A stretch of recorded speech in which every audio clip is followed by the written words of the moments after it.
আসসালামু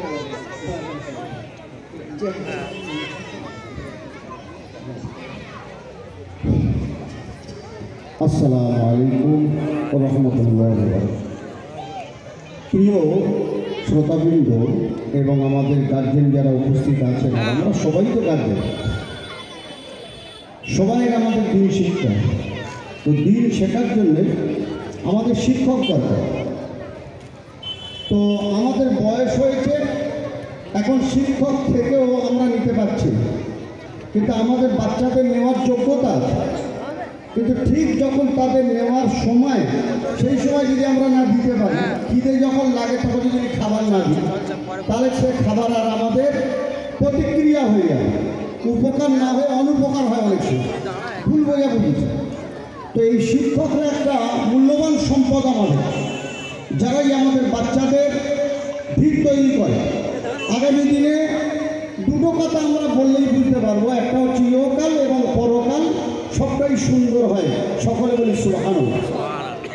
সেই জন্যে গার্জিয়ানদের উচিত হলো যে যেসব সুনামধন্য আমাদের শিক্ষক মহোদয় আমাদের এই বাচ্চাদের পিছনে হাড়ে রক্তকে পানি করে দিচ্ছেন, কিন্তু দুঃখের বিষয় শিক্ষার বিষয়ে আমরা মুসলিম সম্প্রদায়, যদিও বর্তমান সময় কিছুটা চেতনা এসেছে, কত এসে ধরুন এখন 40%, এখনো 60% বাকি আছে।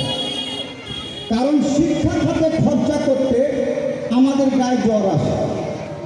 কিন্তু আপনারা জানেন অনেক সম্প্রদায়ের লোক আছে, তাদের রোজগার, তাদের সম্পদ বেশিরভাগ শিক্ষা খাতে ব্যয় হয়, যার কারণে তারা বেশ কিছু শিক্ষার দিক দিয়ে আমাদের থেকে এগিয়ে চলেছে। কিন্তু আমাদের যে দুনিয়া আছে না, যে শিক্ষকের কাছে বসে একটা বাচ্চা আমরা যা পারিনি শিক্ষকটা করে দিয়েছে, তার আত্মায়ত মুখস্থ হলো, তার দরুদ মুখস্থ হলো, মাসুরা মুখস্থ হলো, সূরা মুখস্থ হলো। যে দরুদ পড়লে বলা হয়েছে নামাজের ভিতরে যে দরুদ পড়া হয়, যখন এই দরুদটা নামাজের ভিতরে পড়া হয় আল্লাহর জান্নাতে দরজা খুলে যায়। তো যে বাচ্চাকে এইরকম মূল্যবান সম্পদ দিল, আমাদের দায়িত্ব কি? আমাদের দায়িত্ব হলো তাদেরকে সম্মান জানানো এবং তাদের আর্থিক দিকটাও দেখা দরকার।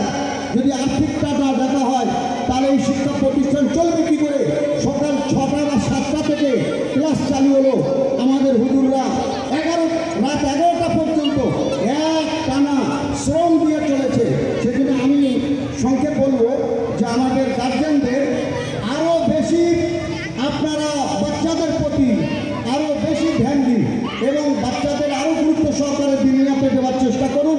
তার সাথে শিক্ষকদের মাইনে যাতে আমরা এমন একটা দিতে পারি যে তাদের বাচ্চারা, তাদের স্ত্রী, তাদের ছেলেমেয়েরা তারা যাতে সুন্দরভাবে জীবনযাপন করতে পারে, সেদিকে আমাদের ধ্যান দিতে হবে।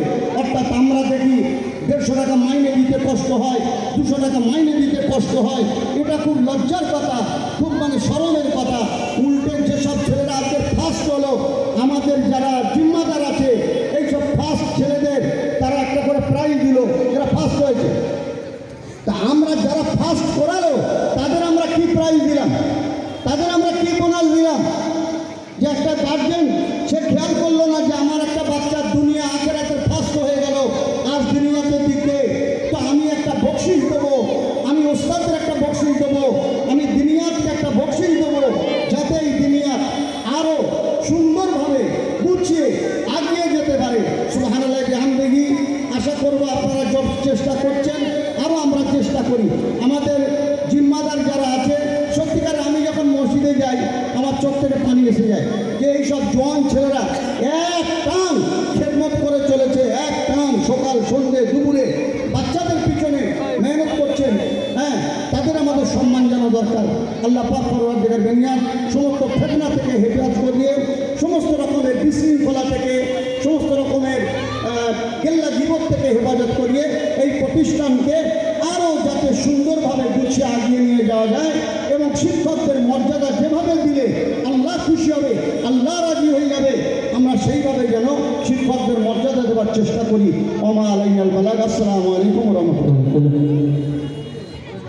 আরেকটি বিশেষ ঘোষণা, আমাদের কানপুরি লাল মসজিদের ইমাম, সানিমাম এবং মুয়াজ্জিন সাহেবকে সম্মাননা জানাচ্ছেন সেন্টার নিগরা মাওলানা সাদিক সাহেব।